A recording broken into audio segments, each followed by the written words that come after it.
Elle a arnaqué 3 millions de personnes et empoché 4 milliards de dollars avant de disparaître. Voici l'histoire de Ruja Ignatova, alias la Crypto Queen, la femme la plus recherchée au monde. Nous sommes en 2016. Ruja Ignatova est accueillie en grande pompe sur la scène de la Wembley Arena à Londres. Elle enflamme les 60 000 personnes réunies pour l'événement OneCoin, l'entreprise qu'elle a cofondée avec son associé Carl Sebastian Greenwood. Au milieu des années 2010, la crypto-monnaie est encore un domaine réservé à un petit groupe d'initiés. Mais OneCoin ambitionne de rendre cette technologie accessible à tous. This is a very, very different concept than what Bitcoin, for example, does. Bitcoin is a cryptocurrency that is not for the masses, which is normally doing transactions. We are actually the ones who want to be the cryptocurrency for the merchants. Entrepreneuse d'origine bulgare et naturalisée allemande, celle qui se surnomme elle-même la Crypto Queen affiche un CV impressionnant. Diplôme de droit à l'université d'Oxford, doctorat en droit international privé et passage au sein de la prestigieuse société de conseil McKinsey.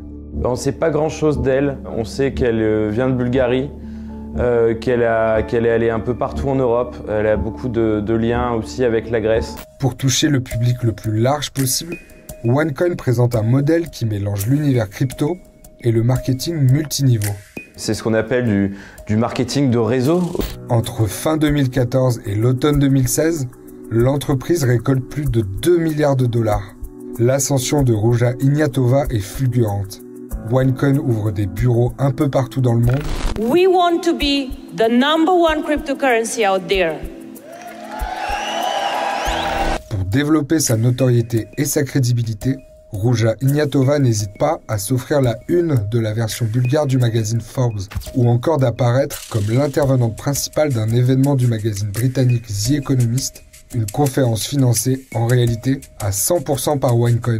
On se rend compte de l'arnaque en fait au moment où on essaye de retirer ses crypto-monnaies, au moment où on essaye de récupérer son argent. Les gens qui avaient du OneCoin se sont dit « je vais peut-être vendre mes OneCoin contre des euros ». C'est le moment de vendre, tout simplement d'encaisser mes plus-values.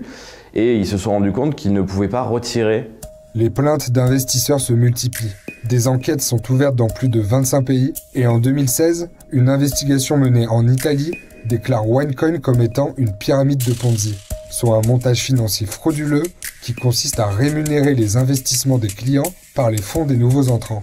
Début 2017, l'Allemagne décide d'interdire la commercialisation du OneCoin. C'était un site qui reflétait des données fictives. Il n'y a pas de blockchain, il n'y a pas de crypto-monnaie, vous achetiez du vent. En 2017, 2 semaines avant un événement devant les investisseurs à Lisbonne, Ruja Ignatova prend un avion pour la Bulgarie, puis un autre direction Athènes. Depuis, la Crypto Queen reste introuvable. Après sa disparition, c'est son frère Konstantin Ignatov qui reprend la direction de OneCoin. L'entreprise continue d'amasser des fonds via des sociétés écrans. On ne sait pas exactement où était le siège de OneCoin, les dirigeants n'étaient pas facilement trouvables et tout ça en fait ça contribue à rendre cette affaire très mystérieuse mais surtout très difficile à gérer, à suivre pour les forces de l'ordre. Dès octobre 2017, Ruja Ignatova est recherchée par la justice américaine pour fraude. OneCoin est soupçonné d'avoir soutiré plus de 4 milliards de dollars à ses clients.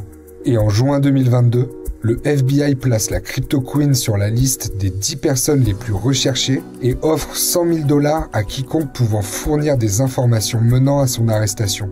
Sur son avis de recherche, il est précisé qu'elle pourrait voyager avec des hommes armés ou avoir eu recours à de la chirurgie esthétique pour modifier son apparence. Les personnes qui ont perdu beaucoup d'argent sont des gens qui ont investi tout ce qu'ils avaient. Il y a des cas où des héritages entiers ont été investis. En décembre 2022, des documents présentés par la justice américaine révèlent que OneCoin a été créé dans le seul but d'escroquer les investisseurs.